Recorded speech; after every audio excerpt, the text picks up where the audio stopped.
Well, hello, everyone. Welcome to another Gospel X, the Gospel according to the X-Men. My name is Jonathan. This is Henry. So glad that you can join us today as we continue our series of the new year. Happy New Year, by the way. It is 2022, and this is the first episode of 2022. Today's episode that we'll be exploring from the X-Men animated series of the 1990s is entitled Nightcrawler, where the X-Men is first introduced to Nightcrawler. So before we begin, customarily we show a video clip just to tantalize your appetites. So sit back, relax, enjoy the clip. Thank you, my friends. Your presence here was a great blessing. What do you mean, blessing? Look at this place. We blew it. I disagree. Brother Reinhardt understands his tragic mistake and has repented. The townspeople no longer look at me with fear in their hearts. There was no loss of life. All are reasons to be thankful. What about the monastery? A great tragedy. But it was only stone and mortar. The foundation God has built in our hearts can never be destroyed. Man, I don't get you. Here, I've marked a few passages you may find rewarding. Remember, Herr Logan, different eyes. Well, welcome back. All right, Henry, you kick it off. Why did we choose this snippet from this episode and what's going on? Well, it was actually pretty cool. Nightcrawler as a character of the X-Men, especially in the animated series, because, we get a lot of his perspective. And a lot of times when we're watching the X-Men, they all have a similar perspective of who they are and what their mission is. But we get a more spiritual and religious aspect this time in this episode because Nightcrawler just comes straight out of another field and he looks at things differently. There's these scenes in the episode where he's saying that people got to look at things with different eyes to be able to see a situation differently than how you might have seen it before.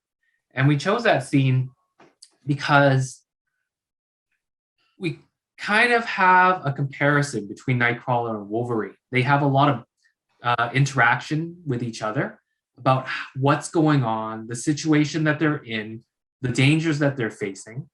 Nightcrawler says that, he grew up, faced the same type of hatred, discrimination that Wolverine did. People trying to hurt him, hunt him down because of how he looks, because he's a mutant. And he says that his pain drove him to God, and then Wolverine's drove him away. So it kind of shows a situation where two people, encountered the same type of decision in like a fork in the road, and one chose one and the other chose the other. Yeah, it's interesting that both of them come from a religious foundation, right? And then they went this way, right? Like one chose, after a crisis or suffering hits, each person chose a different route, different path. Yeah, and it kind of mirrors like the same choices that people make in real life every single day, where bad things happen, people encounter suffering, and there's actually, there's two choices. You can either get drawn closer to God, or you can get driven away and decide that it's not for you. Or you could get vaccinated or not vaccinated. You could wear a mask or not wear a mask, or right? Life's full of choices, John. Life's full of choices. And interesting enough, life is full of dichotomy of choices. It's interesting. There's only two, right? We think that there's multiple choices, but there's actually only two. And it's A or B, yes or no, follow or not follow. It's interesting. And by the way, folks, if you are watching this in year 2030, this is 2022. We are still in COVID thanks to Omicron. So yes, that's why Henry and I are still on Zoom doing this series. Okay, so choices and how we respond to suffering. And outlook. Go ahead. And the outlook. Because maybe you can talk a little bit about it, but they really do have different outlooks on the same situations that happen in the episode. Yeah. Later on in the episode, when the villagers come to burn down the Abbey and hunt down Nightcrawler, Wolverine says, basically, how can you be so positive? This entire town just went and tried to kill you. And Nightcrawler just kept listing how, Brother Reinhardt went and repented. There's no loss of life. The Abbey can be rebuilt. And then Wolverine's just like, his mind's blown. It's like, did we see the same things? And this is illustrating what Nightcrawler is saying, to look at the world through different eyes. And Nightcrawler chose to look at the world through how God looks at the world. Right. And then people were now no longer afraid of him, right? That was another big win. It's like where Wolverine, like you said, it was more focused on the building, the burnt building. But Nightcrawler saw it as a blessing and say, this is a time of rejoicing because, like you said, the perpetrator who was the traitor is now repented. People are no longer afraid of them, and things are just a lot better. But Wolverine did not see it in light of that suffering. So, yeah. And, I think the way that Nightcrawler presented it had an effect on Wolverine, because if we see at the end of the episode, Wolverine actually goes into a church and he actually goes and tries to reconnect with his spirituality. And it's actually quite showing that, Nightcrawler didn't try to convert him. He didn't and say, hey, yeah, you should go and believe this because it's going to make your life better. Yeah. He told him how he sees the world. Yeah. And that attracted Wolverine to it. Because Nightcrawler's life isn't any better. He's still an ugly, hideous blue demon. Right?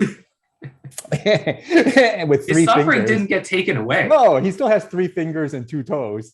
Yeah. And so it didn't take it away, but you're right. It's like Nightcrawler more like invited Wolverine throughout the whole episode to just see things differently. And the way to see it differently in his own way is to see it through God's eyes type of thing, where it's like the Christian eyes, where Nightcrawler was alluding to Christianity as the religion to see things, right? And how God uses things to work for that purpose. Interesting enough, even Rogue was questioning if there is such a purpose, if there is an ultimate purpose. Gambit says no, and so that's why he's enjoying life as it is. But then at the end of the episode, it was interesting how all these things should unfold and give us a better lens, I could say, to see things, that it ultimately is for better purpose, not just what we see in front of us, right? Yeah. Anything else? I think that's it.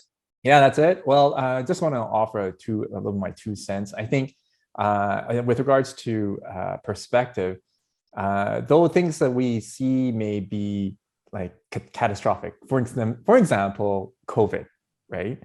It's very hard to see any good news that comes out of COVID, like the blessings, right? Like everything seems to be horrible. Yet there are good things that we can say that are positive, that in the Christian sense that we could rejoice and give thanks to God in light of COVID. And I think there are a lot of renewed relationships that I've heard of, a lot of like new initiatives to take care of the poor, et cetera, like a lot more generosity comes out of COVID. And I think so from this episode just reminds us, especially for Christians, that when we see suffering, yes, there will be those moments where we choose to see only what's in front of us, but we also have to remind ourselves of seeing another angle, another perspective, and not just one. And hopefully, prayerfully, we could see a godly perspective of how God wants us to see it, because it is up to him to define what is good, not us. Right? Right. All right. Thank you so much, Henry. And thank you all for joining us with another episode of GospelX. If you have any questions, comments, feedback, or you just want to throw the book at us, feel free to email me. My email address is coming up right after this as we end today. Have a good one. Thank you.